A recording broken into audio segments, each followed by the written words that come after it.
요즘 한국교회를 바라보다 보면 안타까운 마음이 너무 가득합니다. 이유는 한국교회가 점점 복음이 율법이 되게 하는, 그래서 예수님의 복음과 거리가 먼 교회가 되고 있는 것 아닌가. 예수님의 사역을 정치적으로 해석한다면 예수님의 정치는 살리는 정치였어요. 그리고 회복시키는 정치였고 모두에게 희망을 주는 정치였지, 예수님은 누구를 죽이거나 절망하게 하거나 약자를 짓밟는 그런 정치를 하지 않으셨습니다. 예수님 만난 사람은 다 살아났어요. 다 회복되었어요. 다 소망 가운데 살게 되었어요. 그런 예수님의 정치를 하는 한국교회가 되기를 소망하는 마음을 갖습니다. 복음이 율법화되다 보니 성도들도 바리새인화 되어가는 것 아닌가 하는 안타까움 또한 금할 길이 없습니다. 복음이 율법이 되어 바리새인화 된다는 의미가 어떤 의미냐? 성도들의 마음에 사랑이 메말라가요. 교인들 마음에 교회가 사랑이 약해 사랑의 힘을 잃어가요. 그러다 보니까 남을 정죄하는 의식이 더 많아지고 겸손히 섬기는 영혼보다 남을 여러분 섬김을 받으려고 하는 자기 의에 빠져서 섬김을 받으려고 하는 영혼들이 더 많아지는 것 아닌가. 게다가 여러분 자꾸 바리새인화되고 율법화되다 보니까 성도들 신앙이 구원의 즐거움, 구원의 감격이 날마다 샘솟듯 일어나는 게 아니라 점점 구원의 감격이 사라지는, 소멸되는, 그래서 모든 예배가 의무가 돼버리고 감사가 그냥 의무 감당하는 수준에 머물러 버리는, 나 같은 죄인을 살려주셔서 감사합니다, 그 은혜 평생 어찌 다 갚을 수 있겠나이까, 그런 마음으로 예배하고 그런 마음으로 하나님 앞에 예물을 드려야 되는데 그런 마음들이 점점 우리 안에서 사라지고 있다는 거예요.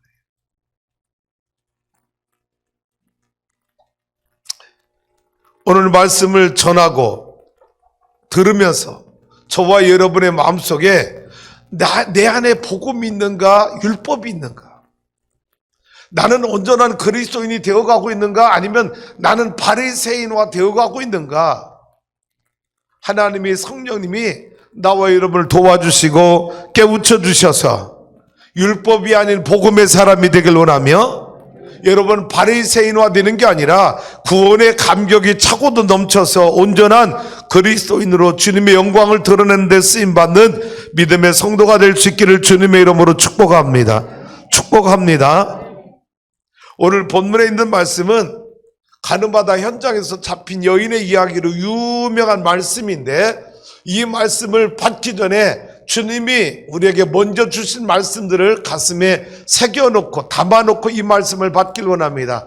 먼저 마태복음 5장 27절, 28절, 29절 말씀 한번 읽어볼까요? 시작. 또 가늠하지 말라 하였다는 것을 너희가 들었으나 나는 너희에게 이르노니 음욕을 품고 여자를 보는 자마다 마음에 이미 가늠하였느니라. 자, 여러분 철학적인 용어로 본질과 현상이라는 용어를 씁니다.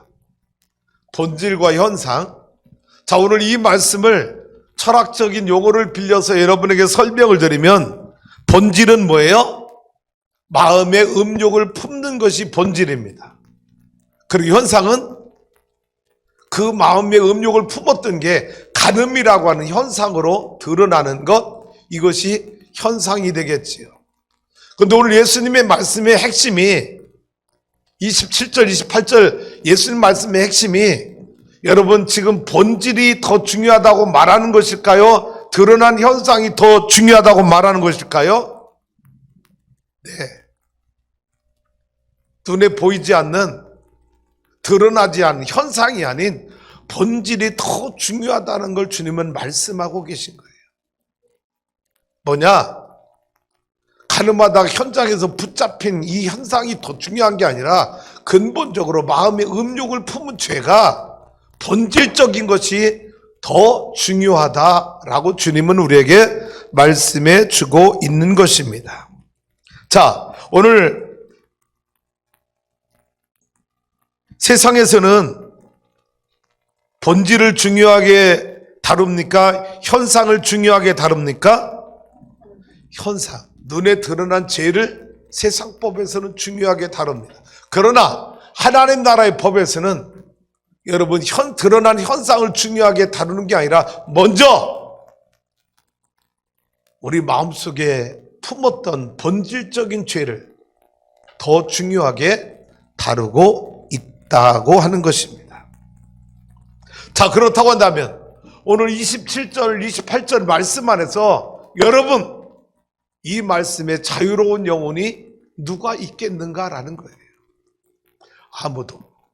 여기 서 있는 목사도, 말씀을 듣는 여러분도 이 말씀 앞에 나는 깨끗하다, 자유하다라고 말할 자가 아무도 없다는 거예요. 이 말씀을 주시면서 예수님이 29절 말씀을 주셨는데 뭐라고 주셨나? 29절 말씀을 읽어볼까요? 시작. 만일 내 오른 눈이 너로 실족하게 하거든 빼어내버리라. 내 백체 중 하나가 없어지고 온몸이 지옥에 던져지지 않는 것이 유익하며. 네. 여러분 앞에 있는 말씀과 연결해서 28, 29절을 해서 적용을 하면 어떤 적용이 이루어지느냐? 내가 여인을 보고 음욕을 품었어요. 마음에 음욕을 품었어요. 이미 가늠한 죄를 범한 겁니다. 주님 앞에. 그러면 뭐 해야 되는 거예요? 눈을 빼야 돼요. 내 눈이 여인을 보고 음욕을 품었으니까 내 눈을 빼버려야 돼요. 이게 모세 율법이에요. 그러면 여러분 이 자리에 지금 두 눈 다 갖고 예배할 수 있는 사람 있을까요? 우리는 다 두 눈을 뽑고 예배드려요. 아무도 이 말씀 앞에 온전하게 자유할 자가 nobody. 아무도 없다는 거죠. 인정하십니까?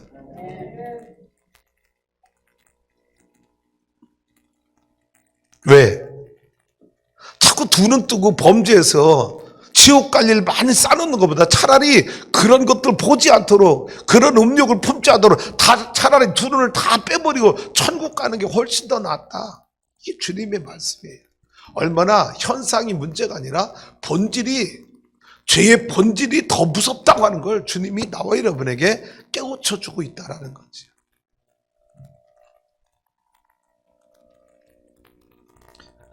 결론적으로 우리는 타인의 간음에 대해서 정죄할 수 있을 만큼 내가 완벽하게 성결한가? 완벽하게 깨끗한가? nobody. 아무도 없다는 거지.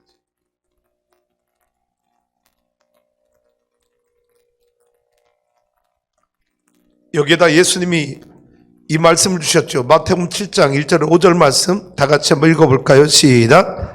비판을 받지 아니하려거든 비판하지 말라. 너희가 비판하는 그 비판으로 너희가 비판을 받을 것이요 너희가 헤아리는 그 헤아림으로 너희가 헤아림을 받을 것이니라. 자, 여러분 비판을 받지 않으려면 비판하려면 누구만 비판하라는 거예요? 자기가 남에게 비판받을 어떤 꺼리낌, 손톱 많은 죄도 없다고 완벽하다고 생각하는 사람만 비판해보라. 그런 사람 인류에 이 땅에 있겠는가? 없다는 거지. 그리고 너희가 비판하는, 그렇기 때문에 너희가 하는 그 비판이 너희에게 부메랑이 돼서 너희도 비판받을 것이고, 너희가 헤아리는 그 헤아림으로 너희도 헤아림 받을 대상자인데 너희가 왜 남 비판하는 것을 쉽게 생각하느냐. 3절 가볼까요? 시작. 어찌하여 형제의 눈 속에 있는 티는 보고 내 눈 속에 있는 들보는 깨닫지 못하느냐. 내 눈 속에 뭐가 있는데? 왜 남의 눈 속에 뭐가 보인다는 거예요? 여러분, 남의 눈 속에 티가 보이는 이유는 뭐냐? 내 눈 속에 들보가 있다는 걸 내가 깨닫지 못하고 살기 때문에 남의 눈 속에 티가 보이는 거예요. 4절도 가보죠. 시작. 보라, 내 눈 속에 들보가 있는데 어찌하여 형제에게 말하기를 나로 내 눈 속에 있는 티를 빼게 하라 하겠느냐. 자, 내 눈 속에 뭐가 있어요? 들보가 있어요. 남의 눈 속에. 그러면 내 눈 속에 들보가 있다는 걸 여러분, 제가 설명드린 티는 뭐고 들보는 뭔지 전에 한 번 더 설명할게요. 티는 뭐냐? 여러분, 통나무를 쓸 때, 톱질할 때 튀어나오는 그 톱밥 하나입니다. 이게 티예요. 그럼 들보는 뭐냐? 통나무. 여러분, 대들보, 통나무예요. 그 통나무에서 여러분이 톱질할 때 톱밥이 얼마나 많이 나올까? 이 티가 얼마나 많이 나올까? 그런데 놀라운 건 여러분, 자기 눈 속에 뭐가 있는 사람이, 들보가 있는 사람이 나는 눈 속에 톱질할 때 튀어나온 톱밥 하나 보고 그거 보고 비판하고 정지하고 있다는 거예요. 그 티를 빼려고 난리라는 겁니다.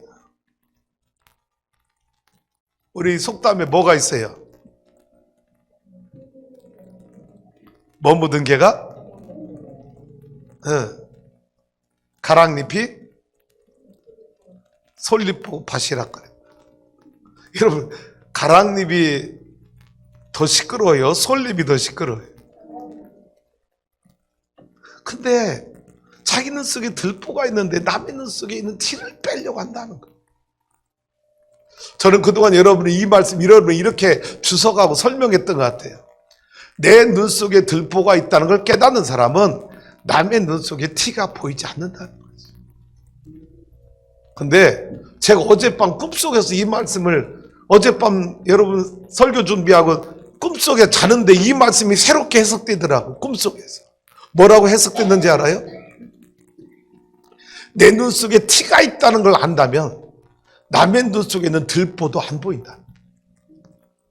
그동안 저는 내 눈 속에 들보가 있는 걸 깨닫게 되면 남의 눈 속에는 티가 안 보인다고 여러분에게 설명했는데, 어제 꿈속에서 이 말씀을 꿈속에서 묵상을 하고 있는데 이 말씀이 나에게 이렇게 해석이 됐어요. 내 눈 속에 티가 있는 걸 아는 사람은 남의 눈 속에는 들보도 보이지 않는다. 건드릴 수가 없다. 그런데 우리는 내 눈 속에 들보가 있는데 남의 눈 속에는 티를 빼려고 하는 잘못된, 왜? 나도 모르게 내가 바리새인화 되어 가고 있고 나도 모르게 내가 율법화 되어 가고 있기 때문에 이런 현상이 내 안에 일어나고 있다는 거예요. 5절 가보죠. 시작. 외식하는 자여, 먼저 내 눈 속에서 들보를 빼내어라. 그 후에야 밝히 보고 형제의 눈 속에서 티를 빼리라. 누구 보고 의식하는 자로 주님 말씀하시니 항상 바리새인들과 서기관들을 향해서 의식하는 자라고. 그런데 놀라운 건 의식하는 자에 누가 포함되고 있느냐? 오늘 나와 여러분도 포함되고 있다는 거예요. 왜? 내 눈 속에 들보가 있는데 남의 눈 속에 티를 빼려고 하는 사람, 그런 성도 다 의식하는 자라는 거예요. 로마서 3장 10절 23절 말씀 한번 다 같이 읽어볼까요? 10절 시작. 기록된 바 의인은 없나니 하나도 없으며 23절. 모든 사람이 죄를 범하였음에 하나님의 영광에 이르지 못하더니. 네.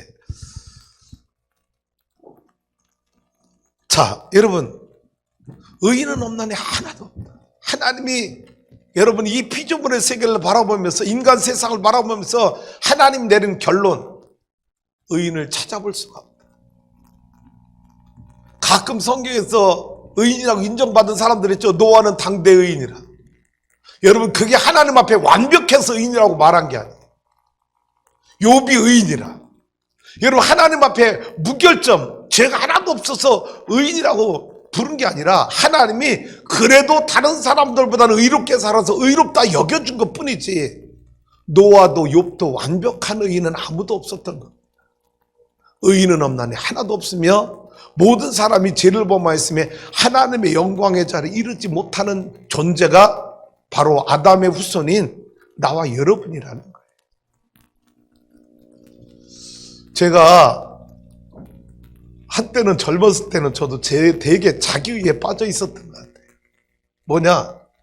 생각해 보세요. 가난한 집안의 농부의 아들로 태어나 혼자 예수 믿으면서 8년 동안 신학을 공부할 때, 여러분, 부모님의 도움을 받지 않냐 혼자 이 문제를 해결해 나가려고 얼마나 열심히 살았겠어요.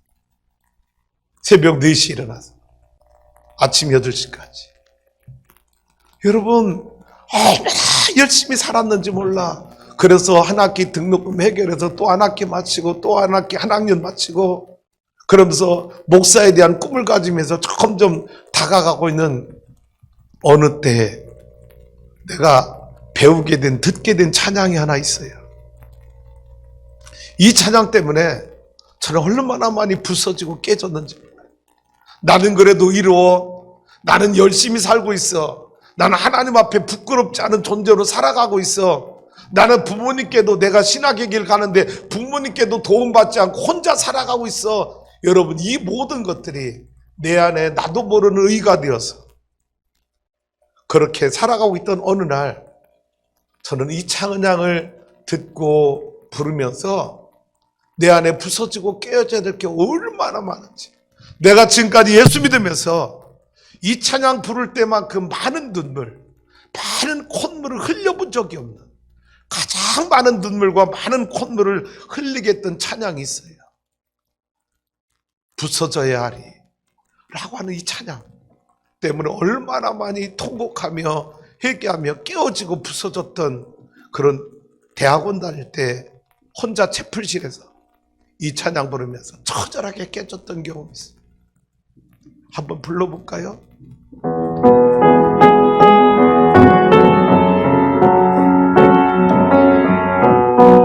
얼마나 부질없던 내 신앙이었는지.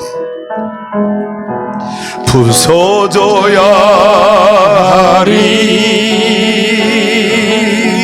부서져야 하리, 무너져야 하리, 무너져야 하리, 깨져야 하리, 더 많이 깨져야 하리, 씻겨야 하리, 깨끗이 씻겨야 하리, 다 버리고 다 고치고 겸손히 낮아져도 주 앞에서 정결타고 자랑치 못할 거예요. 부서져야 하리, 무너져야 하리, 깨져야 하리, 깨끗이 씻겨야 하리. 다시 한번. 부서져야 하리, 부서져야 하리, 무너져야 하리, 무너져야 하리, 깨져야 하리, 더 많이 깨져야 하리, 씻겨야 하리, 깨끗이 씻겨야 하리, 다 버리고 다 고치고 겸손히 낮아져도 주 앞에서 정결타고 자랑치 못할 거예요. 부서져야 하리, 무너져야 하리, 깨져야 하리, 깨끗이 씻겨야 하리.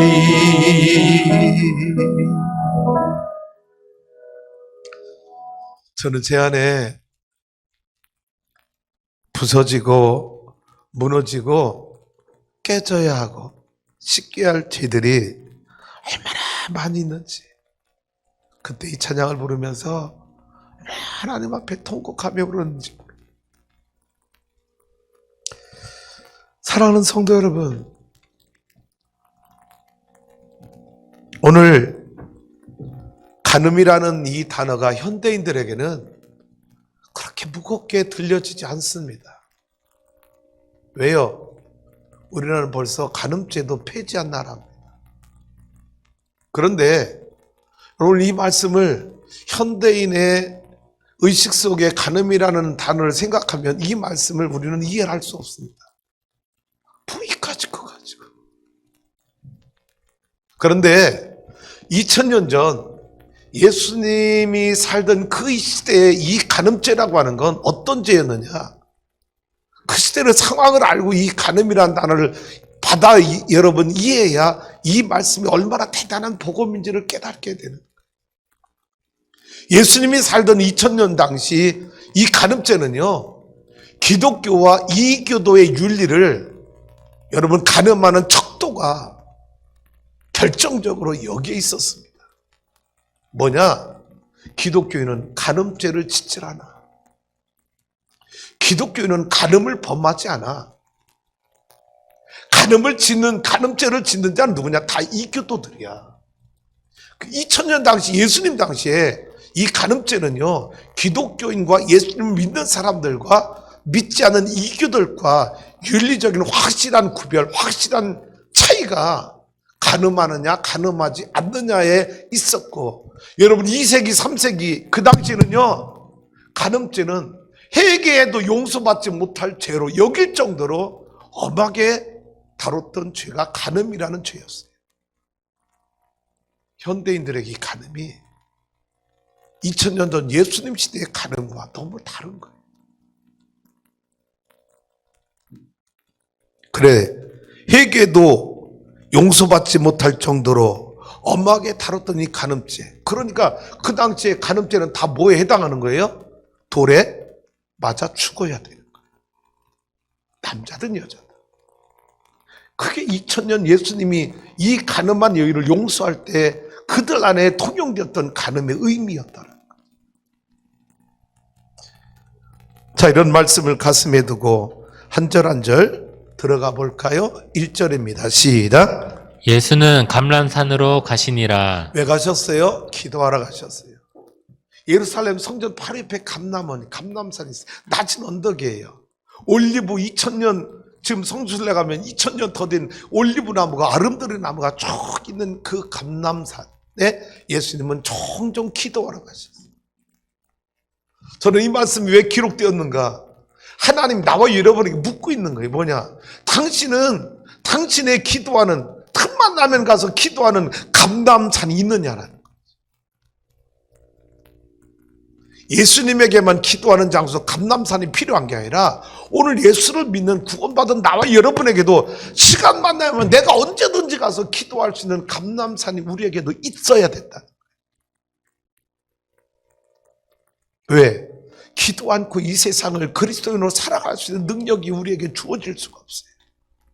세상이 얼마나 험악하고 세상이 얼마나 죄덩어리로 가득 차 있는지, 기도에 무릎을 꿇지 않고는 내 영성을 지킬 수 없는, 내 신앙과 믿음을 온전히 지켜낼 수 없는, 무너지고 타락할 수밖에 없는 악한 세상에 우리가 살고 있기 때문에 여러분, 내 가까운 삶의 현장에 가까운 곳에 감람산, 언제든지 가서 기도할 수 있는 감람산이 나와 여러분에게도 있어야 된다는 거죠. 2절 갑니다. 시작.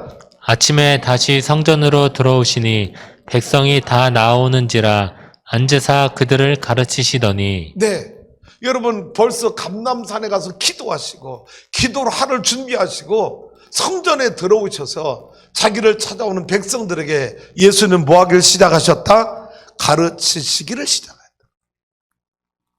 예수님의 3대 중요한 사역, 가르치시고 전파하시고 고치시고, 티칭 미니스트리, 프리칭 미니스트리, 힐링 미니스트리.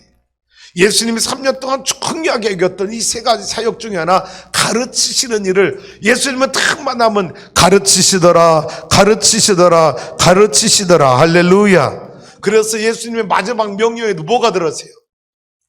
가르쳐 지키게 하라.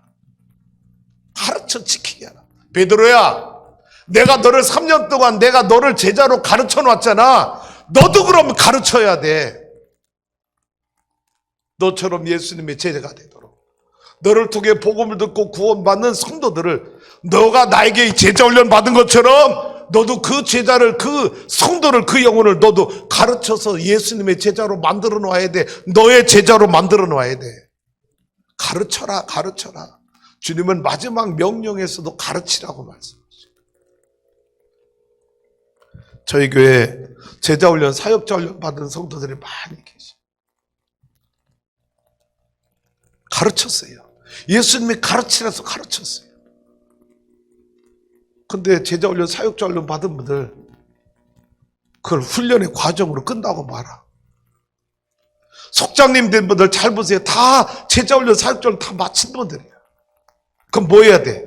내가 배운 것처럼 계속 가르쳐야 될 거예요. 근데 제자훈련 받은 거 기억나요? 여러분 집에서 되새김질하며 여러분 다시 복습하면서 그 말씀을 여러분 다 다른 영혼들을 가르치는데 적용하고 있어요? 그럼 여러분이 받은 제자훈련은 뭐였어요? 초등학교 때 국민교육원장 외운 거예요? 아니잖아요. 가르쳐야지. 예수님 가르치는 거예요. 근데 여러분 잘 가르치려면 잘 가르치는 사람의 특징이 있더라고요. 뭐냐? 잘 배우는 은사가 있어요. 잘 배워야 잘 가르쳐요. 여러분 오늘 여러분 짧은 시간 1시간 20분 30분 예배지만 여러분 이 예배가 여러분이 또 하나님 말씀으로 양육받는 기회잖아요. 가르침받는 말씀에 가르침받는 기회잖아요. 그럼 잘 배워야 했잖아. 잘 배우려면 어떻게 해야 돼? 그냥 속으로만 묵상하며 목사님 설교 저거 몇 년 했던 것 같은데 조금 그때하고 다른 맛인데 여러분 감사하라는 게 아니잖아.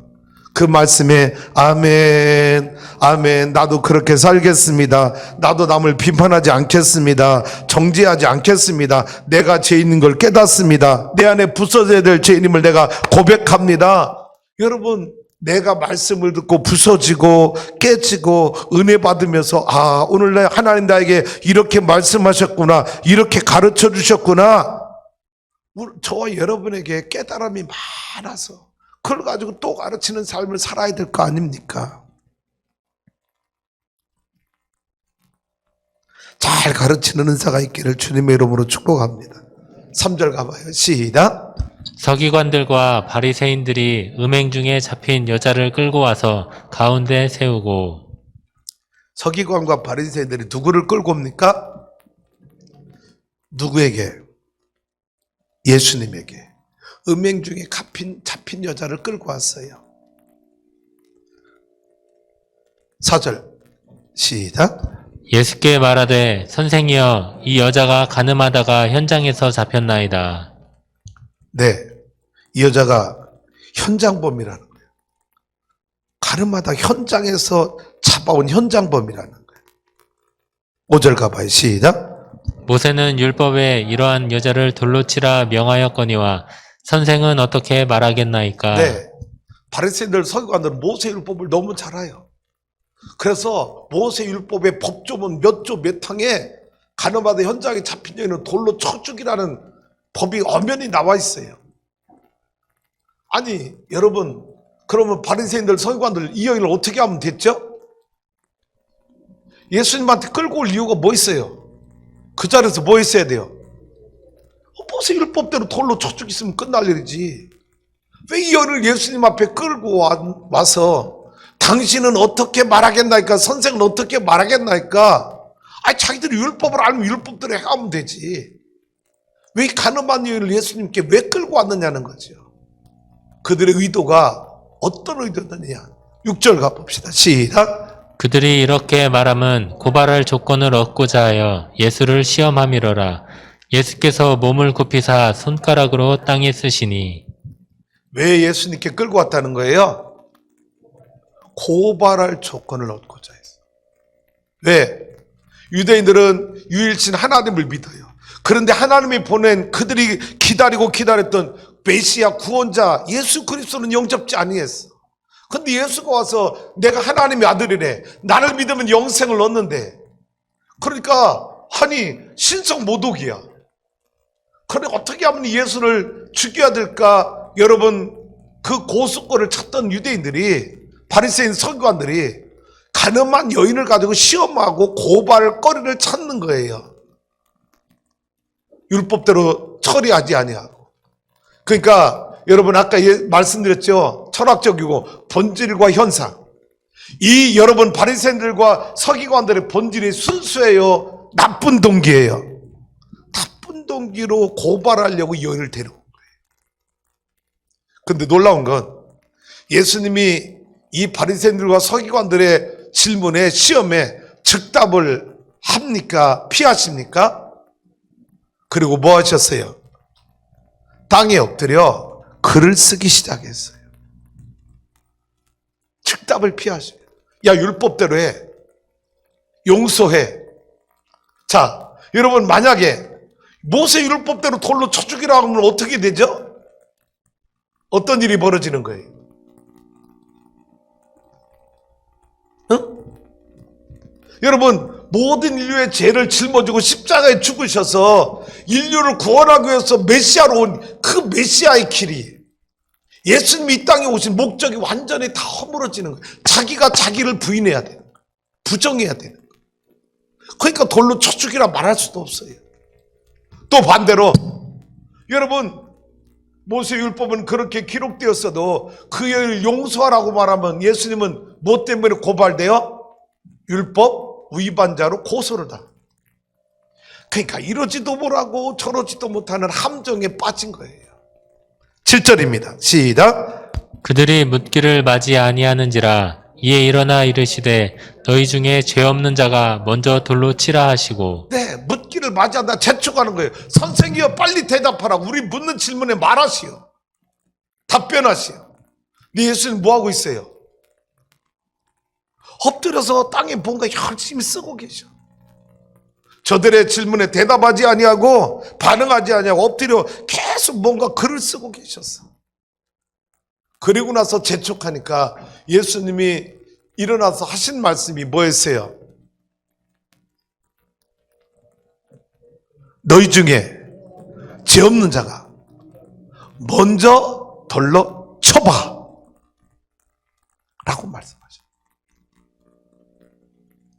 자, 8절도 가보죠. 시작. 다시 몸을 굽혀 손가락으로 땅에 쓰시니. 그리고 나서 다시 엎드려서 땅에 뭔가 계속 써내려가시는 거예요. 전에도 말씀드렸죠. 성경에 예수님이 글을 썼다라고 하는 표현이 요한복음 8장밖에 안 나와요. 다른 데로 예수님이 글을 썼다는 말이 있어요. 예수님이 가라사대, 예수님이 말씀하시되, 예수님이 선포하시되, 다 예수님 말씀으로 사역을 하셨지. 여러분, 예수님은 글을 남긴 적이 없어.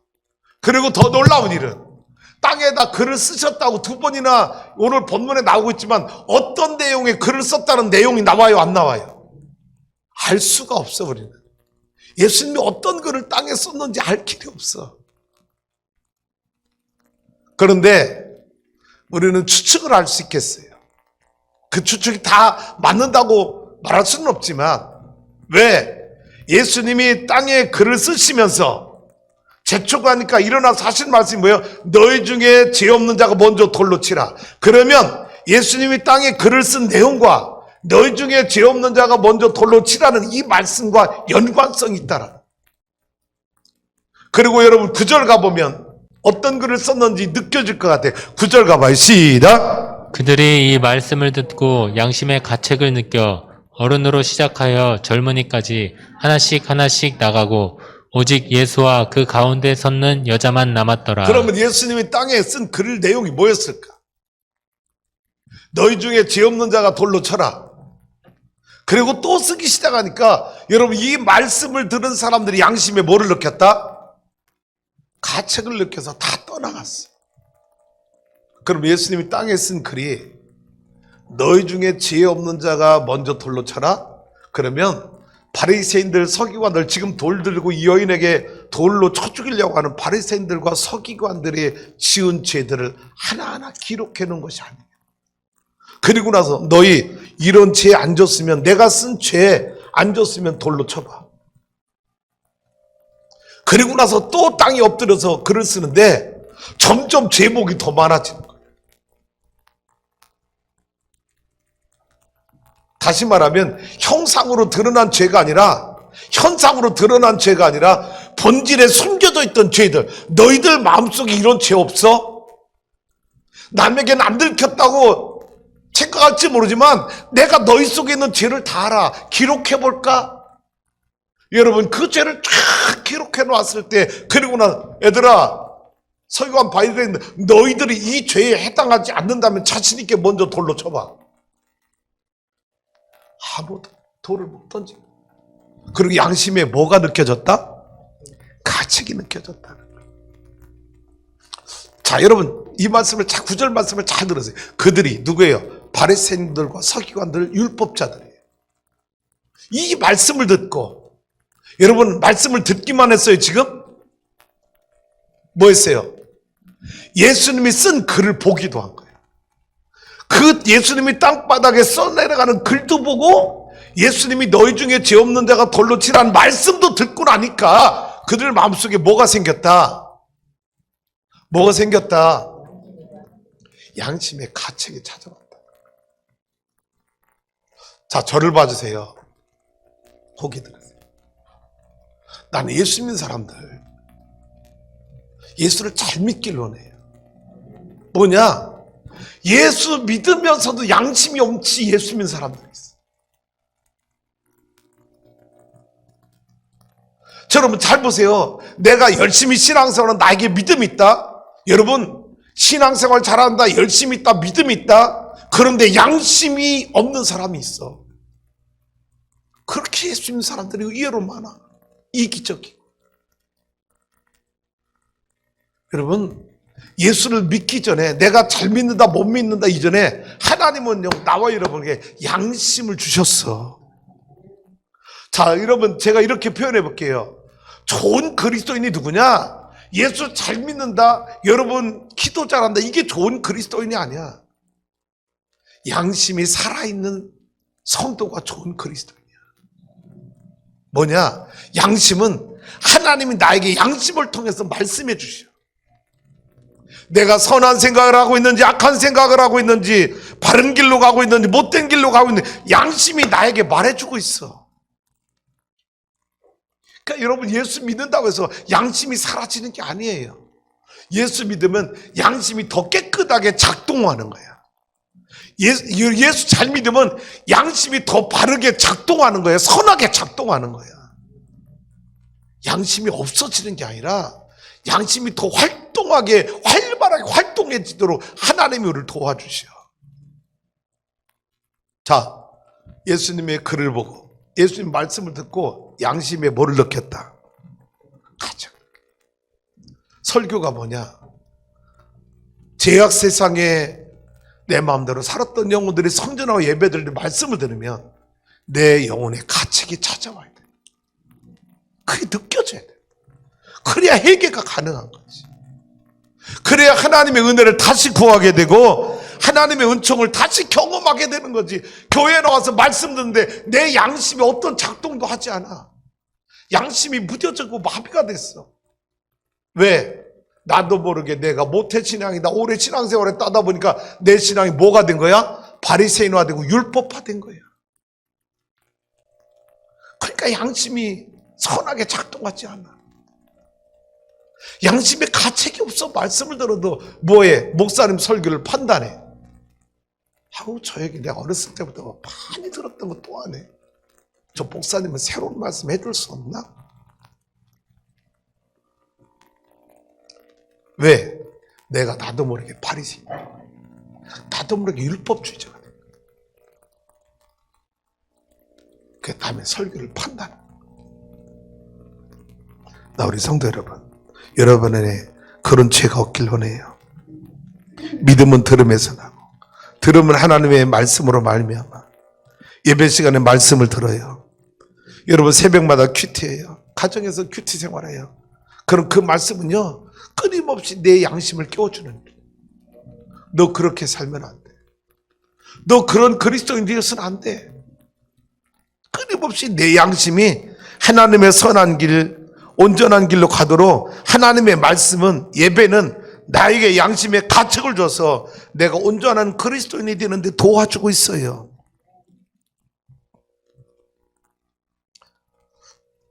저는 우리 성도님 사업하는 분들 많이 계시잖아요. 제발 부탁해요. 양심 갖고 사업해야 돼요. 선하게 해야 돼요. 그 돈 몇 푼 더 벌으려고 순간 속임수나 여러분 그런 거 하면 안 돼요.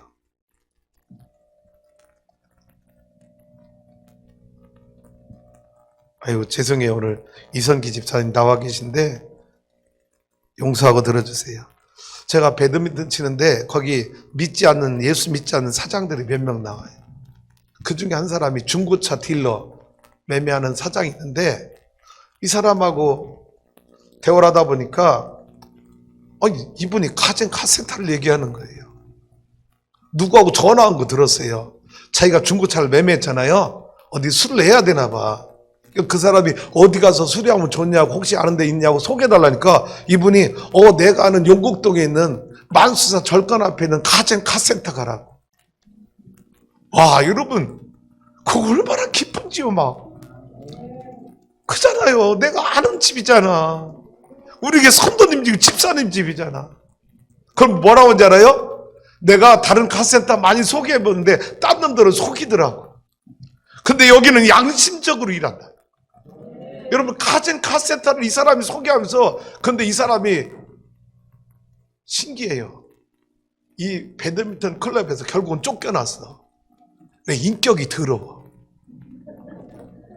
얼마나 더럽고 치사한지 몰라. 그래서 쫓겨났어. 근데 여러분 이 인격이 더럽고 치사한 사람도 다른 사람들은 뭐 하길 원해?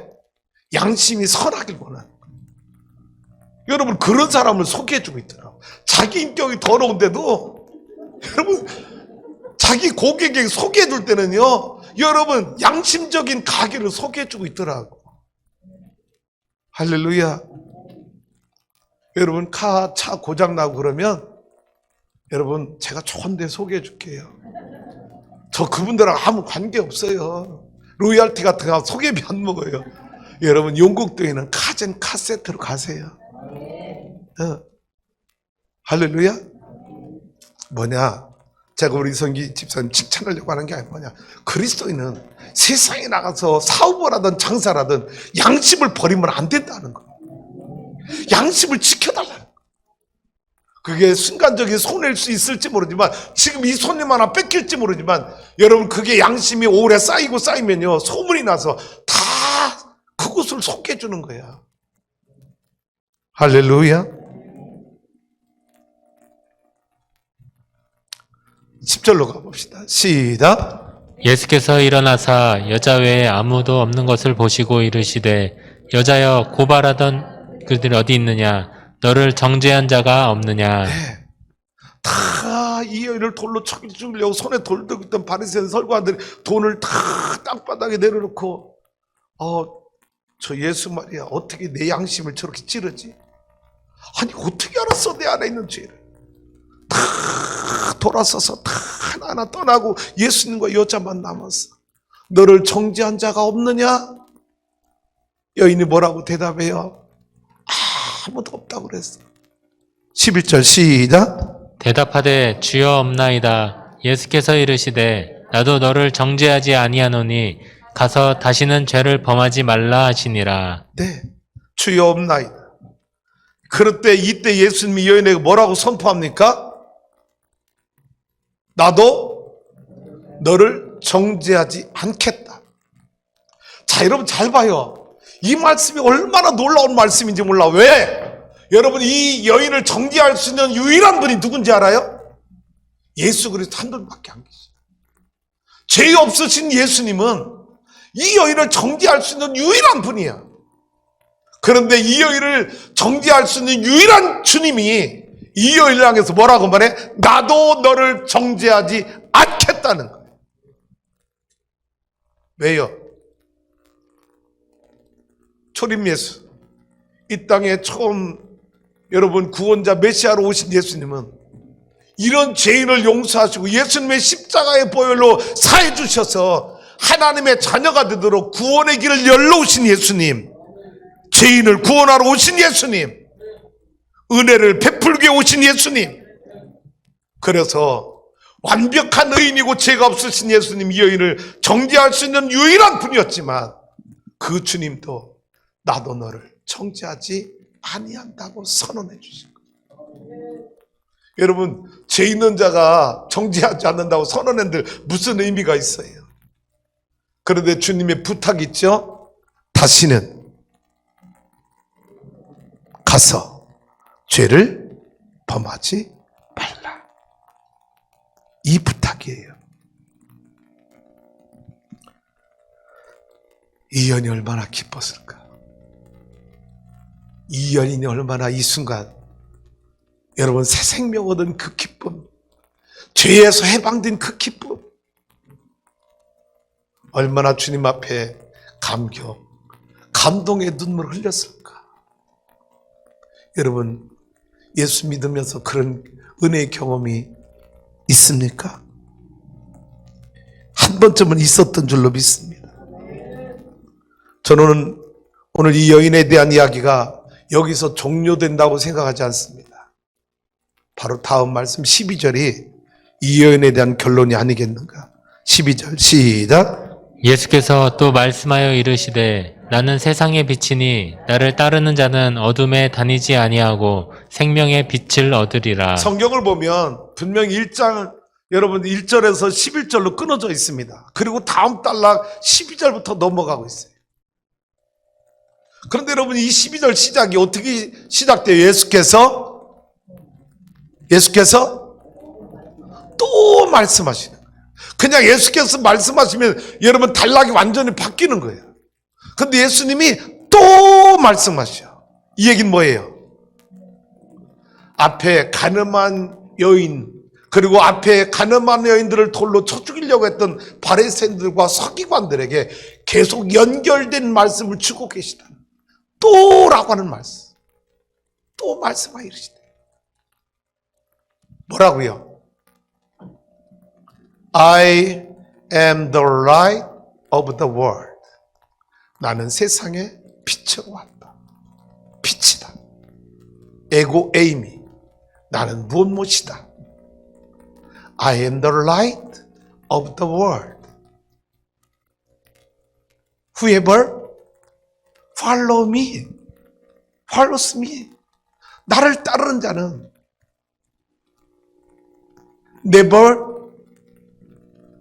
in darkness. 다시는 어둠에 다니지 아니하고. but 다니지 아니하고 but will have life of life. 생명의 빛을 얻으리라. 할렐루야. 자, 보세요. 이 여인은 그동안 어디 속에 살았어요? 어둠 속에 다녔어요. 어둠의 그늘 속에 고통당하며 살았어요. 그런데 예수님이 나도 너를 정죄하지 않는다. 그리고 또 말씀해 주셨어. 여인아, I am the light of the world. 나는 세상의 빛이야. Whoever you follows me. 너가 나를 따르면 you never walk in darkness. 다시는 너는 죄 가운데 다니지 않을 거야. 할렐루야. 왜? 빛이신 나를 만난 너, 빛인 나를 영접한 너에게는 이제는 생명의 삶이 있어. 할렐루야. 생명의 삶이 너에게 주어졌어. 다시 가서 죄 짓지 않고 이제는 내가 가르친 대로 살아봐. 그럼 너에게는 어둠의 열매가 없어. 이제는 너에게 생명의 열매, 생명의 빛이 너에게 충만할 거야. 할렐루야. 성도 여러분, 저와 여러분은 어둠에 다니던 영혼들이 아니었습니까? 이 가늠한 여인만 어둠 속에 살았던 영혼이었나요? 저와 여러분도 어둠 속을 헤매고 다녔던 영혼들이에요. 현장에서 들키지만 않았지. 이 여인보다 더 더러운 생각, 추한 생각 다 함료, 음란 순간순간 우리에게 찾아와서 여러분 죄 가운데 살았던 죄인들이야. 그런 우리를 향해서 주님 말씀하시는 거예요. I am the light of the world. 나는 세상의 빛이다. Whoever follows me. 누구든지 나를 따르는 자는 never in darkness. 다시는 어둠 속에 살지 않을 거야. 할렐루야. 왜? 내가 세상의 빛이. 그래서 나를 따르는 자는 어둠 속에 다니지 아니하고 will have 갖게 될 거야. 어떤 걸? Light of the life. 빛의 생명의 빛의 삶을 얻게 될 거야. 그 길을 걷게 될 거야.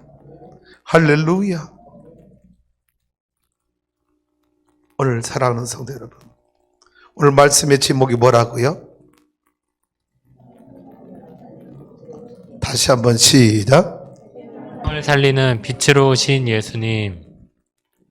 이 여인이 빛으로 오신 예수님 만나서 빛 가운데 살게 되었어요. 오늘 나와 여러분이 빛으로 오신 예수님 만나서 어둠 속에 방황하지 말고 빛 가운데 걸어가며 살길 원해요. 제가 좋아하는 두 말씀만 여러분에게 전할게요. 고린도후서 5장 17절 말씀. 이 말씀이 저는 그렇게 좋을 수가 없어. 시작. 그런즉 누구든지 그리스도 안에 있으면 새로운 피조물이라.